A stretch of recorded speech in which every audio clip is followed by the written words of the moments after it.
Hi everyone, and welcome to the Newsagent podcast. I'm Susie Lysett, Senior Content Executive at Goodlord, and this is a recording of the fourth and final episode in our Renters Reform Bill webinar series on the topic of how the proposals aim to enhance tenant rights.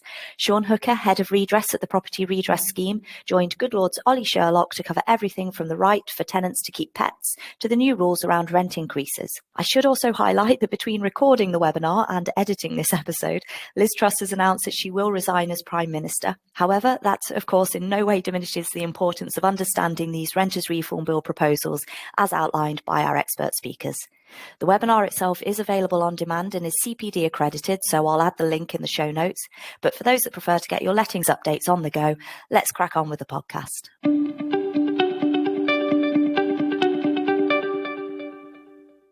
Good morning, everyone, and welcome to the fourth instalment of the Renters Reform Bill series here at Goodlord. I'm Ollie Sherlock, Director of Assurance at Goodlord, and I'm going to be joined shortly by the fantastic Sean Hooker, Head of Redress at the Property Redress Scheme. Today's instalment is talking about understanding tenants' rights, something that is indeed evolving as part of the Renters Reform Bill. And we're going to discuss a number of points which affect both you, tenants, and indeed landlords. Should the Renters Reform Bill come in. Now, of course, it was only about a week ago that we were understanding that the bill was going to be scrapped. Within 48 hours, the current Prime Minister came out and suggested that indeed they were committing to the Section 21 part of the bill. So we're going to be discussing throughout the webinar, our thinkings around timelines, likelihoods, but given the assurity around the Section 21, we felt it appropriate to continue the series around renters reform and continue to understand the effect on indeed the industry as a whole. The Q&A is open as always from this minute. So if you have any questions pertaining to any part of the reform bill, not just understanding tenants' rights, please do pop them in the chat, and I will cover those as the best of our ability throughout the webinar. If we have a backlog, we'll also cover those at the end of the process. For anybody who has attended the series before, it's business as usual here at Goodlord. So before we get into the detail, a very quick soundbite on who and what Goodlord actually is. Goodlord is a pre-tenancy platform that expedites your pre-tenancy process. It allows you to operate far more streamlined, to provide a better interaction with your customers, i.e. landlords and tenants, and indeed provide you revenue sources, which in a challenging market, I think it's fair to say, are proving absolutely vital for our customers. If you're not a customer of Goodlord and want to understand more, please do visit our website, goodlord.co.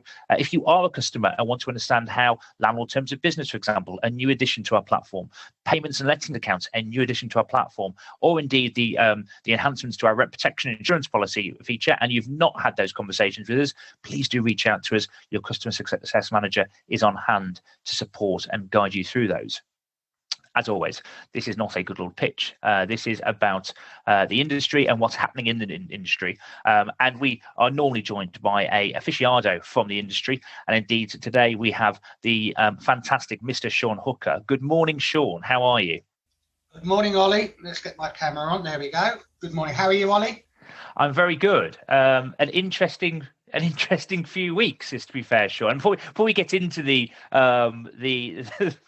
last sort of 7 days, I mean, even the last 24 hours, frankly, if anybody's watching the news, is interesting. I'm not sure it's great for anybody, but it's interesting nonetheless. For those who don't know you, Sean, can you just give us a bit of a background on who Sean Hooker is? Right, okay. My name is Sean Hooker. I am Head of Redress at the Property Redress Scheme.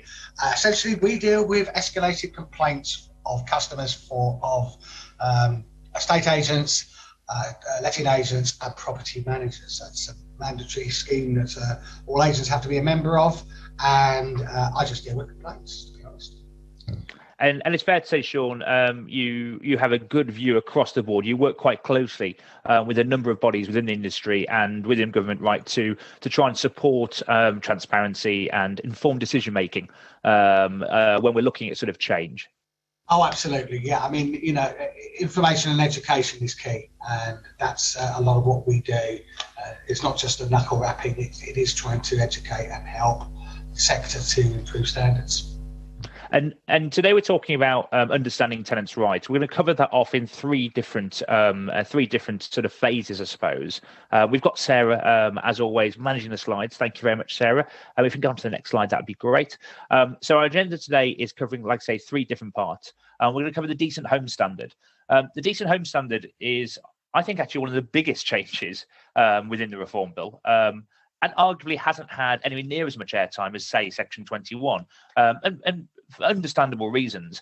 But the Decent Home Standard is going to be affecting landlords, tenants, and agents on every single let. Arguably, Section 21 doesn't do that. So I understand why Section 21 is contentious, but I would also argue that the Decent Home Standard is absolutely holistic across the board of the lettings process, and we really need to understand what it's going to do, how it's going to work, and the effect it's going to have on all three parties. We're going to touch on pets as well. There's a clause in the white paper suggesting that landlords could not reasonably decline a pet. We're going to cover that and understand what the implications of that are to you as letting agents, and indeed to landlords, and also to tenants. And we're going to also discuss the changing rules around rent reviews, and whether there's a change there or not, but also, relative of that, how we're going to manage that moving forwards, and what does that actually lead to.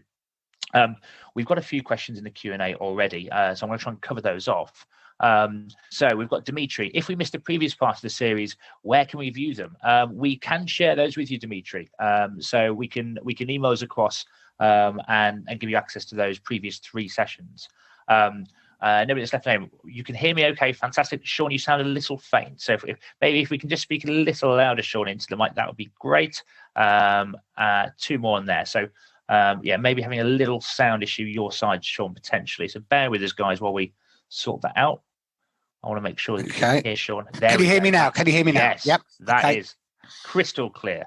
Thank you very much. And Celia, good morning. Good morning to you. Happy, I don't know what day it is. Happy Wednesday. Is it Wednesday? Yes, Wednesday. Is it Wednesday? It's not even Wednesday. It's Thursday. It's Thursday. There you go. That's how we're over hump day. We're over hump day. Before we get into the agenda, and it would be remiss to not touch on what's happened in the last week. We were getting soundings from the political editor, especially at the Times, that the government was scrapping the Section 21 element, definitely, which almost led to a insinuation the whole bill will be scrapped. Sean, we communicated via LinkedIn actually in the public forum on different posts, and I think your reply to one of my posts was, I think they're testing the waters here. Indeed, within 48 hours, it seemed they had tested the waters, and all of a sudden at PMQs, Liz Truss committed, that Section 21 would be scrapped, and it would be scrapped next year. That was an interesting detail that gave us a little bit more surety in terms of what the timeline looks like. A lot has happened since then. It's fair to say that Liz Truss is under a huge amount of pressure. In the last 24 hours, I'm not sure that many have seen anything like it, frankly. What effect does that have on the bill? And are we back to where we were pre-Liz Truss, with a bit of uncertainty around the future of anything, frankly, we've discussed in the last four series? Well, the answer to that question is, and this is just as much speculation as anybody else, but my gut reaction is no, it doesn't change anything, because the way government works, I mean, you've got the politicians, the front people turning up on the television and speaking in Parliament, but the hard graft is going on behind the scenes in the civil servants, and they haven't stopped working on this project. And I've had lots of meetings. There have been committees. There's been all sorts of things that the various people in the industry have been feeding into, and of course, it is a political decision, and of course, we live in strange times at the moment with U-turns and everything else, changes of ministers, changes of political direction, Arsenal top of the league. All of these things are kind of nobody would have predicted at the beginning, even 3 or 4 months ago. So the reality is that I believe that the core of this is being worked on and is going to be delivered. Relative of a change of government? Well, one of the things that was quite interesting, wasn't it, during the Labour Party conference, Lisa Nandy, who is the opposite number for Greg Clark, stood up and said, basically trotted out what was in the white paper, added a few bells and whistles, and said that's what Labour Party are going to do. So I think that the pressure is politically on, and it's one of these directions that something has to be seen to have been done after all these years. Now, what I have to add to that doesn't help all of the listeners out there who are trying to run their businesses. Everybody knows if you're trying to run a successful business, you need planning, you need certainty, and you need to be able to understand what is coming down the pipeline. That is where I have the biggest criticism at the moment, is that we need firm direction so that people can make the plans ongoing. And as we will see as we go through this webinar, especially what we're going to be speaking about today and the Decent Home Standard is something that landlords and letting agents need to know now so they can plan for 2, 3, 4, 5 years ahead. Indeed, and I was kindly invited onto an ALA webinar last Thursday, so it was just as we found out. It was just after PMQ, or during PMQs actually, I'm going to be honest, I was pretty irate, because when you really add it up and you think about where we are as an industry, the lack of transparency and consistency and foresight is making people's lives just so much harder when their lives are already difficult. And you look at the backdrop of the market we're in at the moment, especially when you look at landlord numbers and activity and rent rises and other controls in other areas of the UK, for example, Scotland being a good example of that. It feels pretty fraught. And my hope was that following the PMQs last week, we almost could put a line under it and we'd start to see a bit more transparency. Now, of course, whilst a week is a long time in politics, goodness me, isn't it just for the current incumbents? It probably does mean we need a little bit more patience. But I'm not expecting us to wait too long, Sean, for the next update. Would that be fair? I very much hope that the next update will be very, very soon, especially if they're going to try and deliver by the end of Parliament, which we're basically looking at Easter is the end of Parliament. They need to actually pull their finger out and get that done. And as you know, we were promised under the previous ministers that the whole point of this white paper is to iron out all the wrinkles and to have an oven-ready product that can easily go through the parliamentary process and get into the statute books. So that's their promise. Maybe in a couple of weeks we'll be sitting down there kind of with a completely different narrative, but that's what I'm working on at the moment. Yeah, and to just sort of finish that point off, the call of evidence obviously finished some weeks ago now. So I think we collectively hope that all our listeners today submitted a call for evidence there. It is your opportunity to have a say, and I would be a big advocate of watching out for any legislation point that comes to review, that you take part in call for evidences like that. We've got to trust that it matters, and I really do hope that, Sean, in the background, any further delay is because they're going through that and they're actually analysing it and going back to market and really scrutinising the points that they've made, because on that basis we should end up with a better rounded bill than maybe the white paper suggested if the call for evidence is listened to. But time will tell on that point. And we can only work off what we know at the moment, as always with these things. So, and our job today is to try and guide you through what that looks like from a tenant's perspective. And we're going to kick off with the Decent Home Standard. So, Paul, can you take us through what the Decent Home Standard actually is? Right. Okay. So the Decent Home Standard is something that's been kicking around in the social housing sector for a number of years.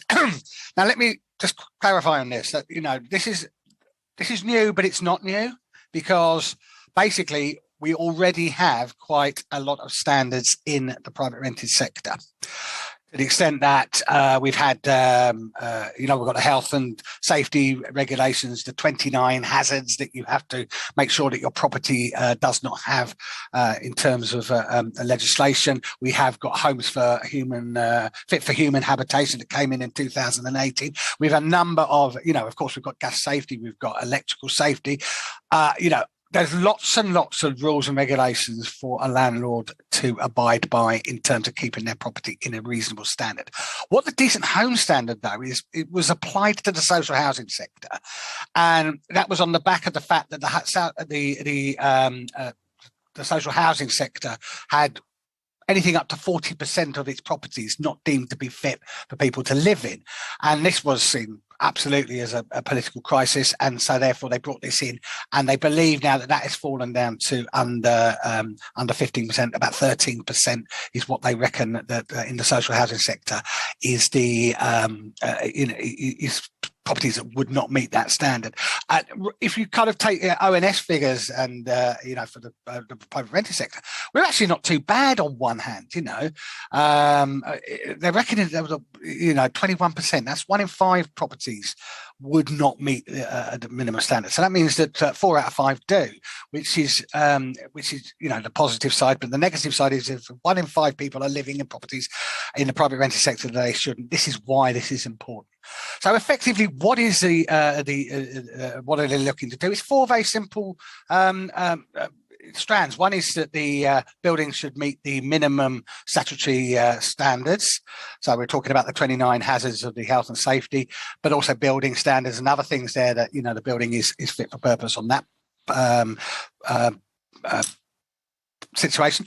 That it's in a reasonable state of repair. So it's been well maintained and everything's repaired and looked after. It has a reasonable facilities and services. And one of the things that the consultation, people who've done the consultation will have seen that there was a debate about whether it's condition or age or how you should measure what would be reasonable facilities. So we're talking about a modernist kitchen and bathroom, and that the facilities are adequate. So I was just thinking about this morning. One of the things that I come across is you rent out a room and it's only got one socket in the entire room. Of course, in this day and age, everyone's got all these gadgets and everything else they need to plug in. And if you've got a room which has only got one, working socket, then what happens is they bring in those extension leads, that's health and safety issues. So that's what they're also talking about of being reasonable facilities and services, up to date and modern to that sense. And then finally, and this is, we will probably have quite a big debate on this because it ties into, in my mind, it ties into other moves in terms of environmental and energy efficiency and the cost of living, is a reasonable degree of thermal comfort. And they are the measures that the government believe the decent home standards and that should be applied to the private rented sector. And I think it's fair to say that, I would hope anyway, that nobody joining the call industry is against having decent homes for tenants. That should be a prerequisite, right? We want tenants to have the best homes possible. But the reality is, let's work on the numbers that you gave earlier. 1 in 5 properties do not meet that. So 20% aren't hitting the grade. If you put that into an agency number, it's an average of average, but let's say 20% of your properties that you manage now do not meet that standard. The implications here for landlords could be quite vast in terms of cost. At a time where their costs are already stretched. Is the government recognising that in any shape or form?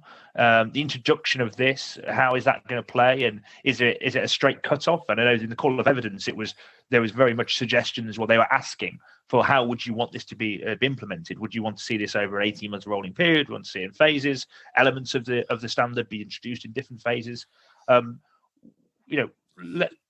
What do you think the implications for landlords especially will be given the cost elements, and what do you think the rollout will look like? Well, again, I think there's a certain amount of realism that has to come into this, and a bit of psychology, to be honest. And if you set standards that are unachievable for large numbers of people, then that's just not going to happen. You've got to make this realistic and achievable for the people to try and implement it. We talk about carrot and stick, and we'll talk a little bit more about the stick later. But in terms of the carrot, if we are going to see standards rise, and I think that all of the exposure I've had in this process is everybody sits down and we're all of one accord when we start that what we want to see is standards going up. We don't want that 1 in 5. We don't want those properties to be, we don't want to turn the television on as we have in the last, few weeks and just see people living in absolute squalor. We don't want to see that. The reality is that 4 out of 5 landlords, on the figures given, are doing what they're meant to doing. And the quality of properties in the private rental sector, by all surveys, is of a very good standard, mostly. So for most landlords, this should not be arduous. However, we know that there will be expenditures and we know there will be commitments that need to be made. And therefore, what I would be urging the government to do is to actually make that achievable and realistic. And that is not just by kind of like waving the big stick. It is actually say, well, what kind of help can we actually do? Millions of pounds have been pumped into, or billions of pounds have been pumped in to helping people, get through this crisis. But what is actually going to happen in terms of grants and in terms of help and assistance to landlords? So one of the things I know the NRLA and ALA and Property Market are doing is saying to the government, have a look and what incentives can you give to landlords through the tax system, say, to help them to bring those properties up to standard. And that is one of the things that, it's in the investment and the clever investment of government capital and ideas to make the standards up rather than big fines or banning orders. And throughout the white paper, a point I've made a number of times is that my opinion is that letting agents were just completely omitted from the thinking when you look at the reform bill. They're not acknowledged actually through the bill.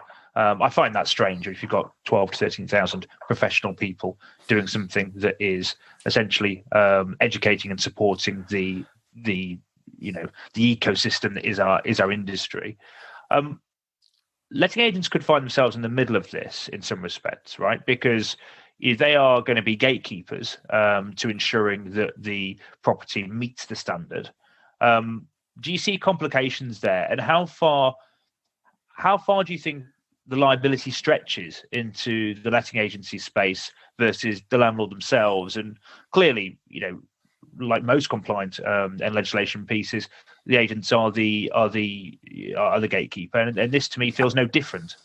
Look, I deal with this every single day, and because we have agent redress, and agents are accountable to a redress scheme, but landlords aren't. So therefore, we have the big issue that when there are things like repair obligations and that is that the agent can only go so far, and yet but they are the person that in most cases that the tenant ever sees. They never see their landlord. They see their agent. They're the person that when something goes wrong are at the end of the telephone. So therefore, they are absolutely vital. And one of the things, and we could have a whole session on this, and we have had sessions on this, the regulation of property agents. I've always seen as key. If you brought the agents up to a regulated standard, they will lead the industry, and because they are, they're front and foremost. So what we need to actually do is explain to the government that it's not red tape and it's not restricting the market, but it's going to have a really positive effect on all of their agenda and on the businesses of letting agents. And secondly, is to actually clear that confusion up of who is actually responsible. And and the law of agency does say that if you are acting on behalf of the landlord, you are effectively the landlord. But there are things that the landlord specifically, and repairs are one of them, are the ones that are going to be liable under the law to actually deliver. So that relationship needs to be clarified, in my view, even further than it has. And I think you make a good point to sort of tie Roper into this and talk about agency regulation or letting agency regulation, because I personally support that. I think it's an opportunity, actually. I think, the vast majority of agents take their jobs extremely seriously. They are educated, they're up to date, they're eager to move with the times and inform their landlords appropriately. And by putting a label on that and saying that you are then regulated and you've met that threshold, I think adds value. It really does add value if the government can take a proactive approach to further legislation and landlord registration, for example, acknowledging that if your property is managed by a letting agent, the landlord doesn't have to go and do those things. Now, all of a sudden, you've actually got a value add, very clear win niche there as to why letting agents are important to use, not above and beyond the things that we well recognise them to do.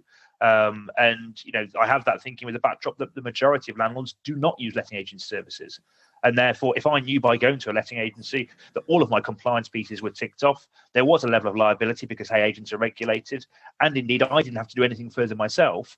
Well, that's worth a fee in itself, let alone all the great stuff that agents provide. So I would urge letting agents to think down the road. I know we had quite a feisty Roper webinar, I remember rightly, where there were quite a few voices quite reluctant to it. I think if we get to that stage, I actually see it as a positive thing. But feel free to hold me to that as and when that becomes introduced. So we're kind of touching on there the enforcement in terms of agents having a role to play, and you're saying, Sean, there should be some real clarity there on where the liability is and what we're expecting from letting agents. But on a very basic level, the landlord is responsible. So let's for one more minute put letting agents to one side. The landlord is responsible for meeting the decent home standards. What happens if they don't? How are we going to enforce this? Who is responsible for tracking this and enforcing it? Who's responsible for educating the landlords? Where does this sit? Because it's absolutely pointless to have a standard that nobody needs to meet because there's no enforcement or tracking on it. Yeah, no, absolutely, Ollie. And I think one of the things that I was quite interested to see on the consultation, and when I talked to the government about it, they gave me a very clever answer. A lot of what the way the consultation was structured was fairly binary, yes or no answers. And you know how I work. I mean, yes and no is not always the correct answer. They said to me that they were putting in that amount of in the consultation so that they didn't have the huge amounts of analysis to do on the consultation that they had, say, for the Section 21, where they had the record numbers of replies on it. So they wanted to try and get it down to distill to a bit more yes or no. So one of the things that they were asking about is, should this all be criminal? Should it be civil or should it be criminal? And, it's not quite as simple as that. But I think on the whole, if you don't have the ultimate criminal sanctions, this legislation will not have the teeth that it needs to have. Now, even though those criminal sanctions can be quite extreme in terms of they're talking, should this be a banning order? So you literally will be banned from being able to rent out property. Should it be, should you have rent repayment orders connected to it? And we've seen some pretty huge rent repayment orders coming through the courts recently, quite significant amounts of money. And ultimately, should a landlord be culpable even to go to jail? And some of the more extreme cases of conditions that people have been forced to live in, I would say that there is be a tiny number of people, but I think the ultimate sanction of prison should actually be there as well. Now, saying that, you don't want to build a regime of fear that an ordinary landlord, for an omission or a mistake, fears that they're going to actually have their lives ruined, a criminal record put on their heads, their properties taken away from them, their livelihoods taken from underneath them. It has to be proportional. Now, one of the things I'm quite pleased about, and again, this is me being maybe over optimistic and trusting in technology, but the issue of the portal that they are talking about is going to be key to this, because the portal is going to be a way of them recording the condition of a property, which is accessible to both landlord and to the authorities and to the tenant, and will show that what the level of compliance will be. Now, some of that will be able to be done by feeding in data from external bodies so gas safety, for example, or electrical safety. Others will have to be a self-assessment by the landlord. But it's going to open that transparency, and it's going to open that accountability. That will make the direction that a landlord needs to comply clearer. It will be transparent to the tenant, and it will allow enforcement to be far more efficient. Am I being over trusting on whether this portal can be delivered and the technology is there? I'm not a tech person, but I am an optimist. We are a tech business. We understand what it takes to put a piece of software and platform in front of people and maintain it, and it's a lot. And we've spoken before in this series about my lack of optimism in terms of how quickly that can be scaled up. And I don't think the two are mutually exclusive to a point of not one can happen without the other. But I think you're making a brilliant point around the benefit the two bring together, and that transparency and the ability to track and the ability to be open around what that property actually is and what standard it meets. Sean on the Q&A, good morning, Sean. I hope you're well. Asks or says more of a statement. When it comes to people's lives, i.e. no smoke alarms or what we currently understand as category 1 hazards, then a criminal penalty has to be an option. And I think it's fair to say both Sean and I would probably agree with that. Which leads you to then ask the question, as you go through the standard, is there anything that's been suggested that you think is relatively contentious and feels like it could turn into the major talking point of the standard? You've got to have 9 plugs in a room, or you've got to have the latest washing machine, or whatever it may be. Do you think that there runs a risk of anything being a little contentious and then overbearing, that then essentially risks what should be a quite thought through and meaningful part of the reform? Well, look, anything that, and look, I deal with dispute resolution and I deal with contention every day. And, and one of the words that, frequently come up is reasonable. And what is reasonable? Reasonable is about weighing up the evidence of something and saying, well, in the context of everything, does that seem to be fair? So we will get situations where it will not be black and white. It will be a matter of contention, but that's where guidance and that's where education is going to have to come in. And you're absolutely right. What is reasonable for one person may not be reasonable for another person. If you are working from home, for example, you need to have the technology and in place. Then that's going to be different than if you're retired and you've just got your television and you watch or your radio that you're plugged in and you don't have all the technology. So it is about a certain amount of subjectivity, and that's why I think one of the things that I'm very much put in our consultation is that if it all relies on enforcement agencies, if it all relies on a black and white or a court-based type situation, you're going to get a lot of unhappy people because it's going to be contentious. And that's where something like redress, something like alternative dispute resolution can actually help before we start getting down to the contention of, have you broken the law? What's your penalty? What's the fine we're going to give you? Yeah, and having a transparent, easy to access ombudsman as part of that flow, clearly as part of the reform they've noted, to bring everything into one. I know you're sort of front and centre of that, given your current position at PRS. It would be easy to say, well, Sean's only interested in this because he's part of the PRS. I think the point here is that without that, it just descends into essentially a lengthy legal process of which the courts cannot cope at the moment anyway. And prevention is always better than cure. And if we can get to a place where you can mediate and resolve issues earlier in the cycle, no matter what part of the legislation you look at, actually, I think that is 100% a fair point. We've got a few questions coming around this, Sean. Rebecca, good morning, Rebecca. She asks, we have a studio flat as a part of a house and let this as a room in our house. It has a separate entrance. Would that be covered by the standards? I think the question is, would that have to meet the standards? Would that be classified under what we're talking about here? Yes, it would do. And interestingly, again, that's another area that the government's going to have to look at, is if you have a flat in a block of flats. How responsible are you for the condition of the property that is the communal or the external areas? And that ties into things, the big debate we got on the fire safety and everything else. How do you tie all of that up when you are only responsible for the demise of what you are responsible for, but the tenants are exposed to another environment? So yes, I mean they're looking to make this as wide as possible, and that it's the overall health, safety, and quality of the way that a tenant lives that will also be taken into consideration. Whether that falls onto the specific landlord or onto a freeholder or to something else is another debate.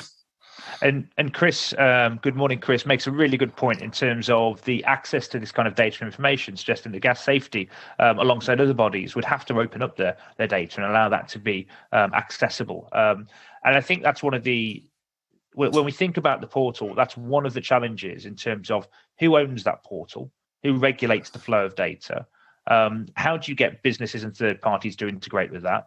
What's the cost coverage of that?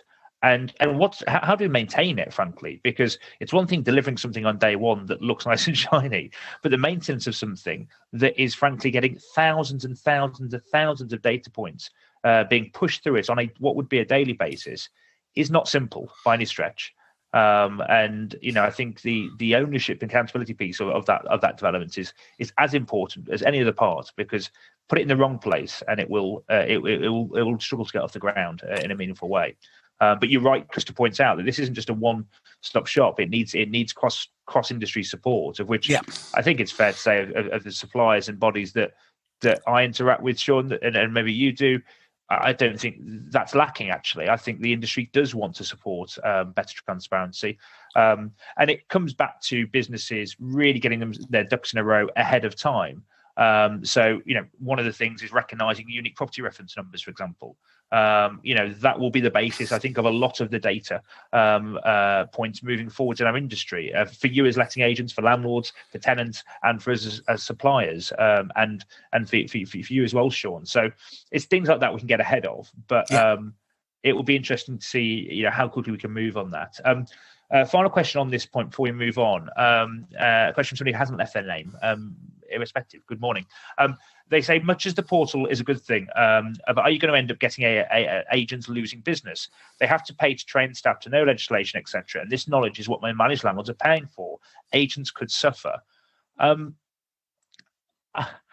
I'm not sure we're suggesting the portal is is a management tool. I think it's more of an education piece in terms of clarifying this is what the standard is, this is what's in place. I think the context behind that actually is where agents should flourish. And I think, most landlords, my perception is most landlords will not be watching the news in the way that we are and you are as listeners. They will not be tracking the change in legislation. They won't be aware even maybe what their existing liabilities and legislative demands are, let alone what the changes will be. So I think actually having a portal that says you haven't met this grade only backs up the point that I can help you meet this grade and I can help you and support you to get to that level and educate you. So I think I understand the perspective there, but I think, Sean, anything like this actually is almost an opportunity if managed in the right way for letting agents. No, absolutely. And, it's one of the things that, I'm constantly aware of is when I'm looking through, the complaints I look at. And I do look and I think, well, do either the landlord or the letting agent know what good looks like? If you don't know what good looks like, how can you ever achieve it? And I think that's where a portal, can actually, or any information that kind of like sets that minimum standards, you can then have that as a gauge. But you're right, someone, having the best tool in the world, if the person who's using it doesn't have the competency or the knowledge to use it, then it's redundant, isn't it? So it's up to the agent to say that they are the ones that can actually help and facilitate the landlord to meet their criteria. Yeah, and I think it'd be remiss to not cover the idea that as an agent, you go and see a landlord evaluation, you walk in, you notice 4 or 5 faults straight away, you turn around and say, I'm sorry, but this doesn't meet the standard that you need to be at. That is going to be a relatively emotive conversation, I imagine. I've been there as a letting agent, and every landlord believes that their property is the best property and holds the value that they think it holds. And I think having a portal and a backdrop and framework that supports your point as an agent, say you're nearly there, but you need to do this, this, and this. We need to ensure it's clear. This isn't the agent asking you to do this and this for a market rent value perspective. This is legislation. There is a framework around this. Look at this portal. This is the guidance that I can give you. I can support you to get there, but please be aware this is legislative. This isn't a desire. It's an absolute need. So I think there's some validation in that for agents, and on the ground, I imagine this does create a few more spiky conversations with landlords on that first valuation where you realise this property isn't up to scratch. And I'm sure there's a lot of education points we could support agents with ahead of that valuation to send out to landlords and make sure they're aware. Let's move on. We'll come back to education as a running theme through the whole webinar today, because I think, again, the idea that we all recognise this stuff and we know this stuff doesn't cut the mustard, in the sense that we need to ensure landlords recognise this and are educated. And I'm going to be asking Sean's thoughts about that throughout the next 2 slides. If we move on to the next slide, please, Sarah. One back, I think. There we go. So another element of the reform or the white paper was around pets. And there's no intended irony to move from decent home standards then into pets, because of course one of the thought processes could be, well, hang on, we want homes to be habitable, clean, nice, and then you're telling me I have to put a pet in there. But the thinking here is that there should be little challenge to a tenant if they have a pet, and therefore their access to the property isn't cut off. What are we actually saying here, and what does the white paper tell us that landlords and letting agents should be expecting moving forwards if the reform comes in? Well, the white paper tells us very little. It tells us what is in place at the moment, which is basically the amended clauses to the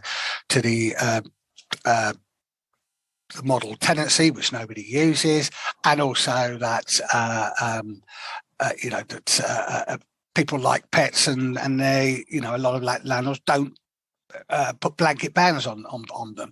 And really, that what the government is trying to say is that we should not be discriminating against people just because they have pets. So that's sort of why, when we were putting through, what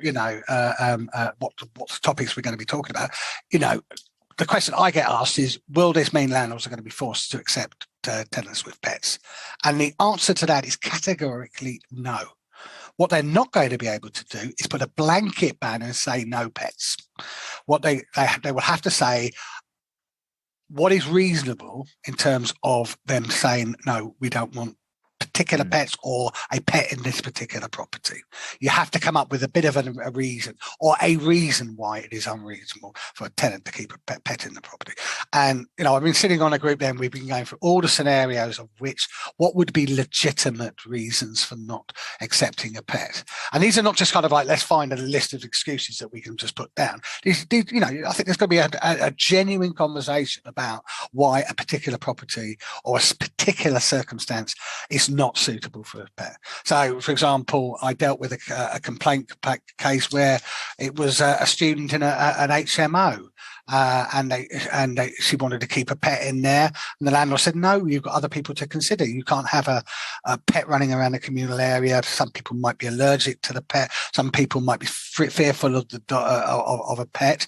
But that sort of conversation should be had rather than say no pets allowed. Is this not the same difference? I'm playing devil's advocate here, so don't read too much into my question, but is this just not the same difference? If I don't want a pet in my property, I'm going to find a reasonable reason. I'm allergic to dogs. I have a fear for dogs. I don't think it's acceptable a llama lives in my kitchen. Above and beyond goldfish, which are really not contentious at all, I think. Can a landlord not find a reasonable reason to not want the pet in there? And frankly, if we're saying that there's going to be governance over this reform, are we suggesting that then leads into more and more work of a challenge around, well, this landlord said no. I mean, I don't recognise a tenant's going to do that in this market because the market is so sparse of property. Do we just not end up in the same place we are now, just with a bit more red tape? Tape? You're right, but that's where you turn it on its head. Say, well, what's the reasons why landlords don't want pets in their property?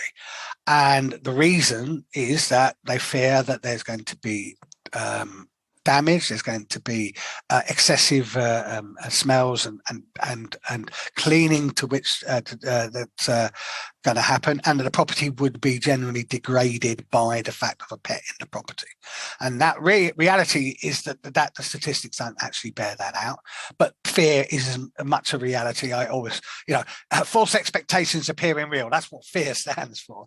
And therefore, if you take and say, well, actually, let's allay these fears and put in a layer of protections that will protect the landlord and the tenant from the possible degradations that a pet could potentially cause, then you are starting to look at a reasonable risk assessment that a landlord can make in terms of the pros and the cons against it.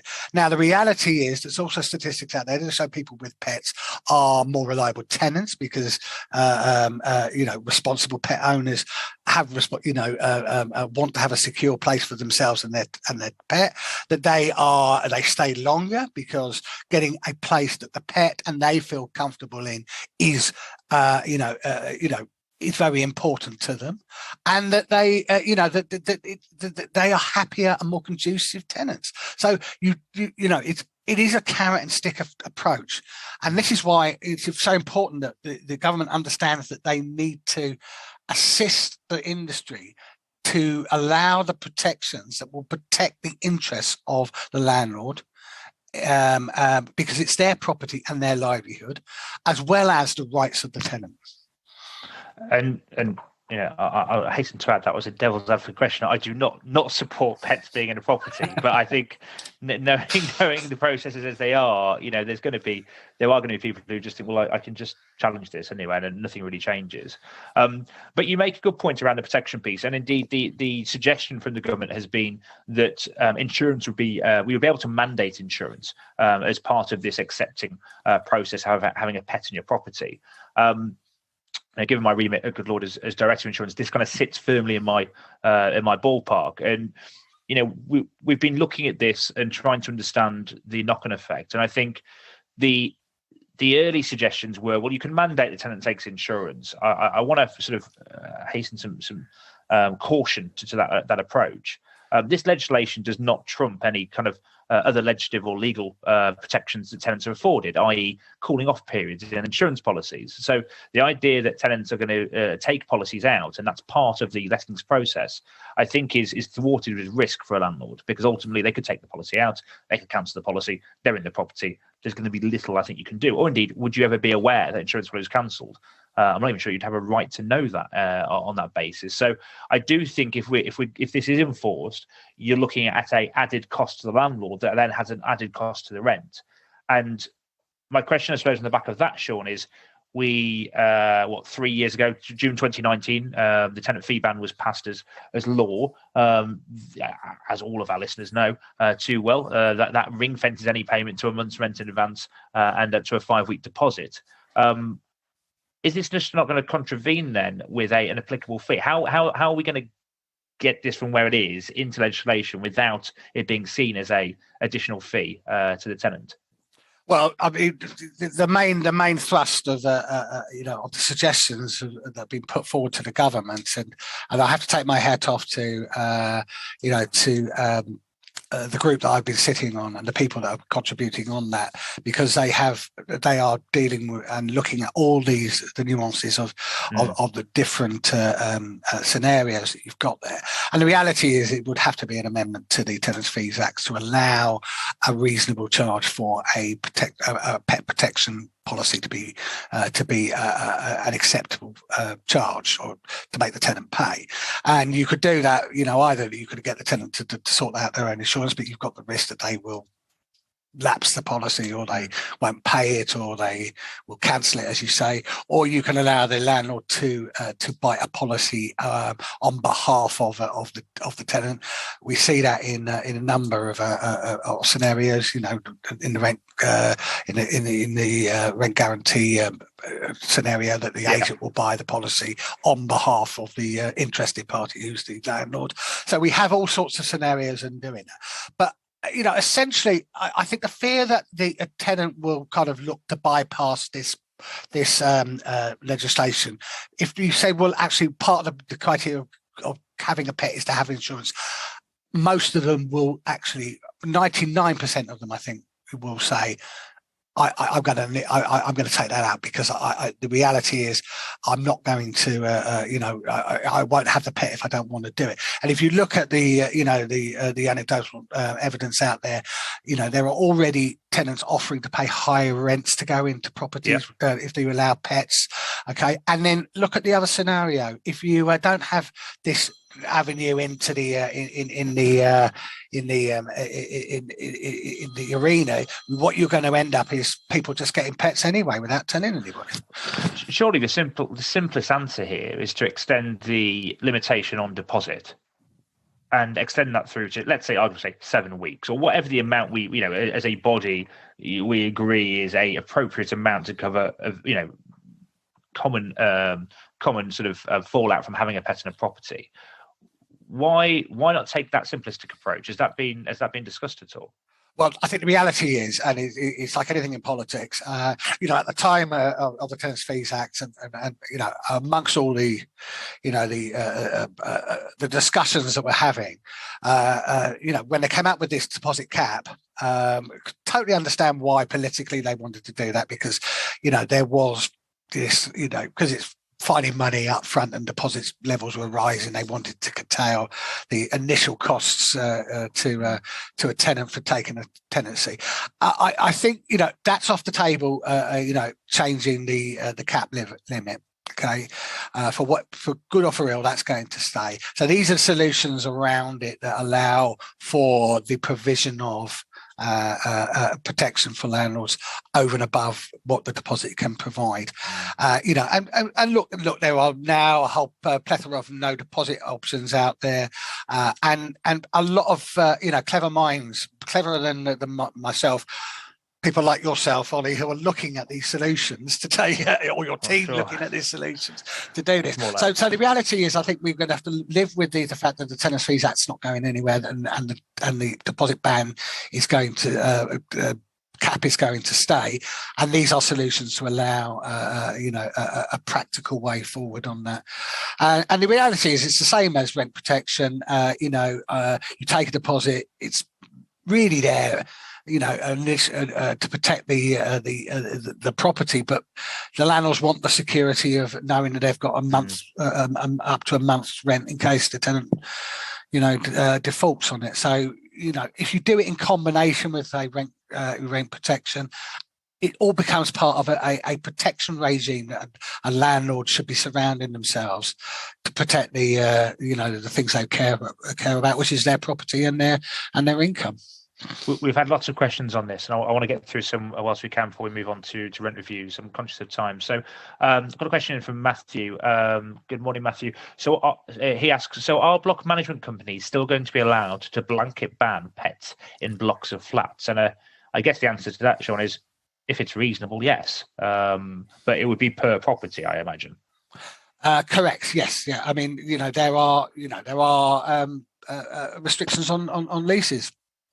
And that is something which again the government may need to reach out to leasehold to freeholders and say, is it reasonable in this day and age to preclude have these blanket bans on pets? And Eve, good morning, Eve. Eve makes that point actually to that point, and is what happens with where the freeholder forbids pets within a lease, and I think that is yet to be confirmed. But I think it's a good point as both of you just made there. Thank you for that question, Eve. We've got another few in. Anthony, apologies, I probably can't read out all of this post, but essentially saying we know that the legislation is going to be ruthlessly enforced. I'm not sure whether there's some sarcasm to that or not, Anthony. But what Anthony essentially goes on to say is that this kind of reform regrettably means that tenants are going to be losing their homes because for him, indeed, he will be taking his properties off the market, and it means that actually, as a result, the very thing we're trying to solve and improve actually gets completely removed because landlords have run out of patience. Maybe it's fair to say, which we're hearing a lot, aren't we, Sean? I mean, that there is a lot of noise around landlord exiting. I think it's debatable when we talk about landlords exiting and properties exiting. Those I would really highlight are two very different things. I am, yes. I mean, I'm very worried about this. I mean, not because I'm agreeing per se with the sentiments. I understand the sentiments, and what I'm fearing, and I'll tell you this now. What I'm fearing is not the people pulling out of the market are the ones that don't want to comply and don't want to provide decent properties and don't want to raise the standards. It's going to be the landlords whose properties are reasonable and are good, and they're getting the jitters. They get fed up. They're getting disillusioned with the situation. A lot of this, are not founded. That rental properties still are a very, very good investment strategy, a very, very good and return on the property, and that it's a good business to be in. But there will be a rationalisation. All the landlords I talk to are saying in the past they've had maybe 10, 5 or 10 properties. These are the reasonable size investment ones, not the one mum and pop ones. And and they've let them ride because overall it's fine. Now they're looking and saying, well, actually 3 of these properties I don't need because they're not making me any money. They're going to cost me £10,000 over the next year. I'm never going to get the yield back on that. So I'm just going to offload those. So that's going to be 3 less properties. They're 10, Well, 3 less properties out of their 10. The question then is, where do those 3 properties go to? Do they go to other landlords who are consolidating, or do they then essentially sit in the market and then, exit the market completely? So I think that's the point for me. Is I a bit like you, I understand the sentiment. I would be wary of scaremongering to the point of saying landlords are leaving the market. A recent Hampton study suggested that I think 51% of properties were retained within the landlord market, 49% went out to other buyers. Well, that still means that net we are losing properties, if that is but maybe not as bad as maybe others would suggest. I am conscious of time for the hundreds of agents on here, so I'm going to move on. I appreciate there's a few questions around from both Cheryl and Lauren, I think, and maybe 1 or 2 others, around putting a special clause in the tenancy agreement that covers the necessity, Sean, to have a professional clean. Given that we've had a couple of questions on that, I thought it was fair to cover it. And they're suggesting that actually you can answer this by mandating a professional clean at the end of the tenancy. You can, but however, you've got to demonstrate that you've done one in the first place. So that's the point. Putting it back to how you found it, essentially. Yeah, absolutely. So you could say to clean to a professional standard, and you could specify what that wants. And to be fair, most tenants, who keep pets, if you set out a criteria and say, well, actually, if you do this, this, and this in the end, that's what I'd expect to do that. And they will say, well, that's reasonable. I can understand that. I have got a pet. They do smell and make mess. So we'll put that back to the way. We don't think that's unreasonable. But what you can't do really, is, and I know some landlords fret about it, is to kind of constantly be on their back and say, every time there's a little mess, they just have to return the property in the right condition. In the right order. Let's talk about rent reviews. We've noted on the slide here, changing rules around rent reviews. I would argue this is enforcing existing rules around rent reviews. So Sean, talk us through what the new rules are, or talk us through what the rules are and the mechanism that we are leaning back on under section 13. Right. So again, I looked at this and I'm thinking, well, actually, yeah, what has actually changed? Because if you want to change your rent, you have a Section 13 notice that you need to do, and that can be appealed by the tenant if it seems to be unreasonable. And I think really what the direction is to tinker with that, or to modify that, and to clarify the rules on it. So at the moment, yes, I mean, you are restricted to one time. You can put the rent up once a year. That's retained. The one that I'd struggled mostly with was they were talking about saying, well, actually, when it goes to, because you can appeal it, the tenant can appeal it up to the tribunal, as they can at the moment, right? They can at the moment, but in theory, the judge, the tribunal judge, can look at it and go, right, is this rent reasonable? If so, nothing changes. Is it unreasonable? I will reduce it. Or actually, in theory, and I've asked for anybody with case studies on that. Do you know what? This landlord's undercharging from the market rent. Okay, we'll put the rent up. Now, I've not heard of any specific cases. If anybody's got any there, please tell me. But the government would say, well, no, the judge would not be allowed to do that. So it would always be that a tenant appealing to a tribunal will not lose out. The worst case scenario is that the rent will be retained. Otherwise, it will be a reduction. And I think the psychology behind that is to encourage tenants not to feel to appeal things if they and feel comfortable appealing, that it's not going to be a detriment. It's a bit like those parking fines you get. You go for the first appeal and then it says if you don't pay it in X number it doubles, but you can go to appeal. But if you go to the appeal and you lose it, you pay the double. So most people just pay for the half rate and give up on it. So I think that's the subtle change that they're trying to say, to be honest. And the detail here, I think I'm right in saying, as is now under the Section 13 process, is essentially giving tenants 2 months' notice of the rent increase. Yeah. And I think, for me, and correct me if I'm wrong here, Sean, this is essentially about redirecting the industry back to saying you must follow this process. You can no longer do this off books. And plenty are, and because there's no enforcement, there's no legislation that says you can't do this, it's managed in different ways, essentially just telling the tenant the rent's increasing, maybe not following the processes that exist at the moment. So this is about doubling down, isn't it, on existing process and enforcing that. And does this then, I mean, I think the next 2 points are almost the same, almost asking the same question one, because I'll start with the latter point first.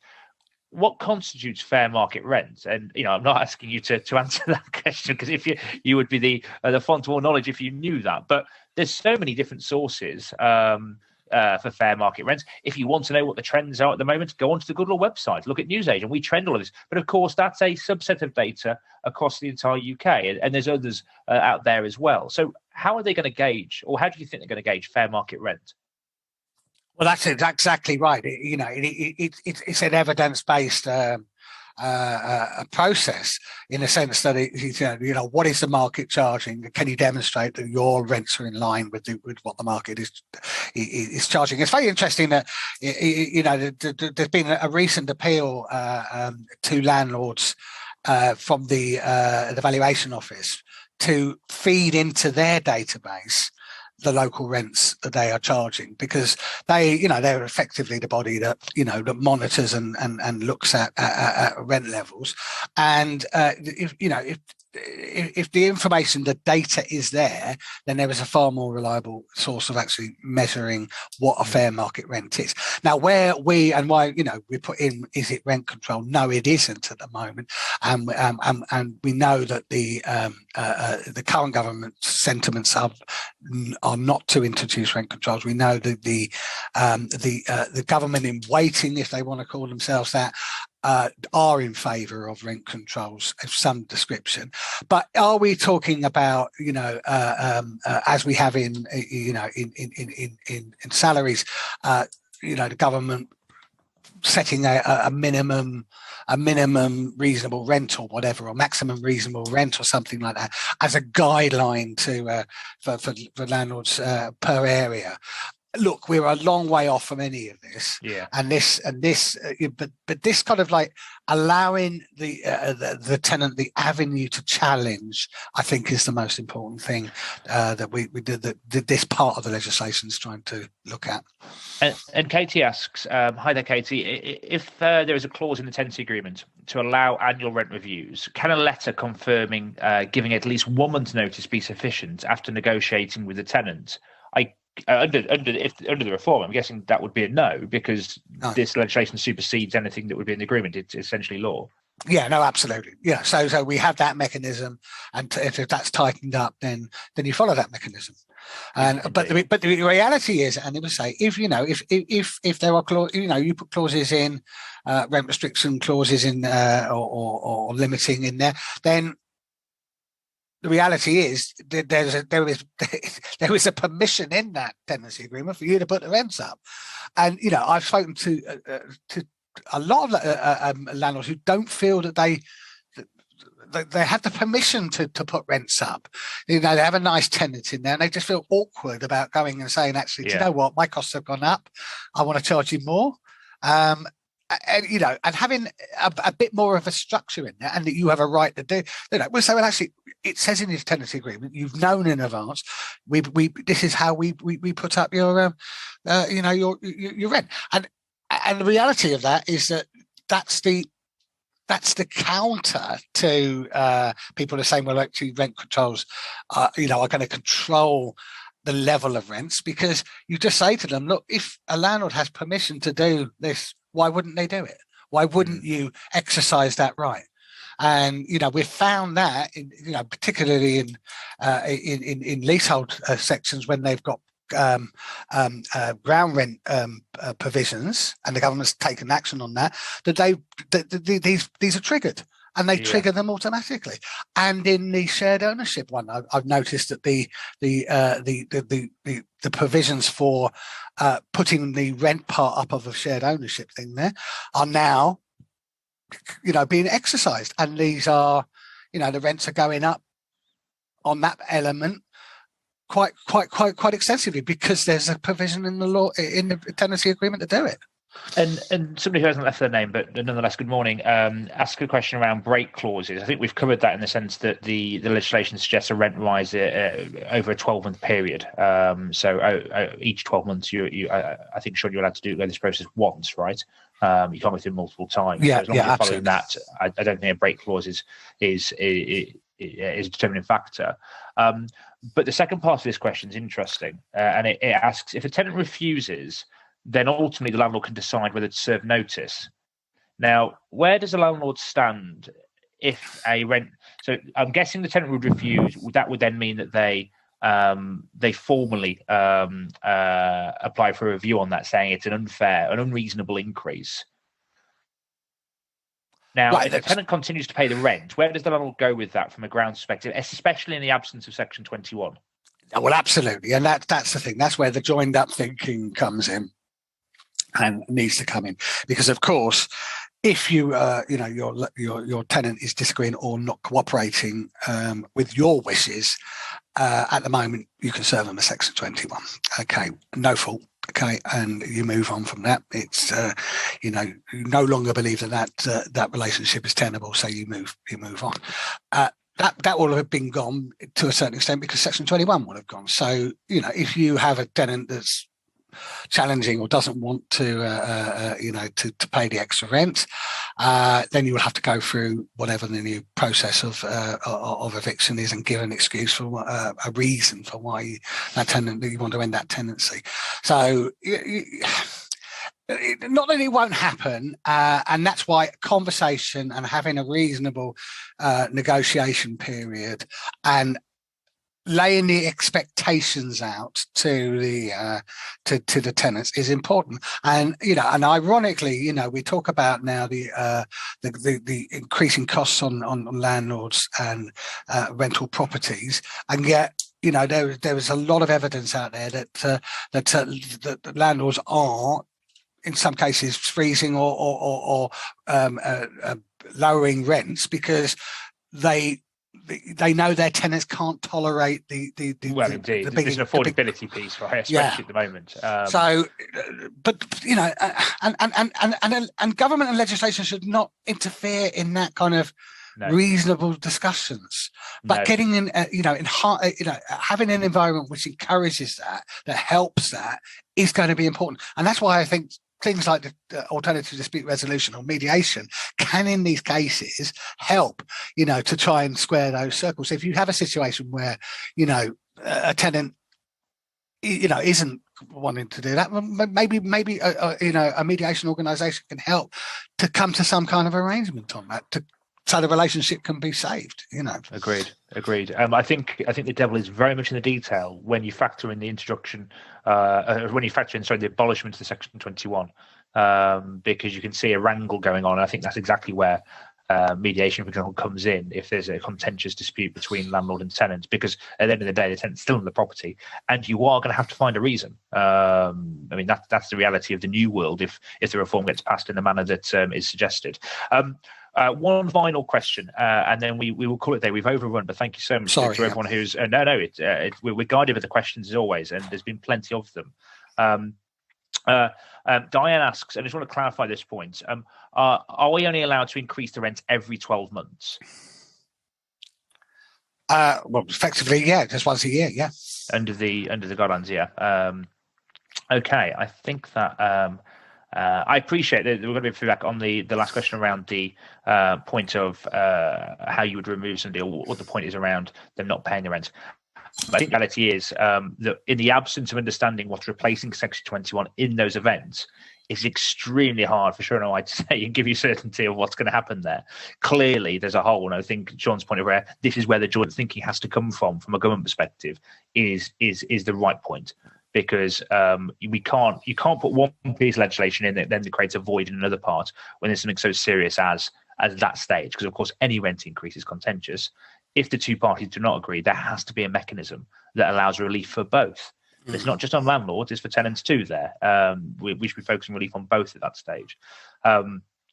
Sean, thank you so much for your time, and thank you to all of the people that have attended this morning. I appreciate the market is busy. There is a lot going on in life, let alone professional life. So thank you so much for giving us over an hour of your time this morning. Sean, as always, thank you for bringing your expertise and viewpoints on what is a serious part of reform for us. This is the last scheduled instalment of the reform bill. We may well have a surprise chapter to this story coming shortly. We'll keep you notified if we can get that nailed down. But for now, thank you very much for your time, everybody, and have a fantastic week. Take care. Thank you, everybody. Cheers. Bye bye.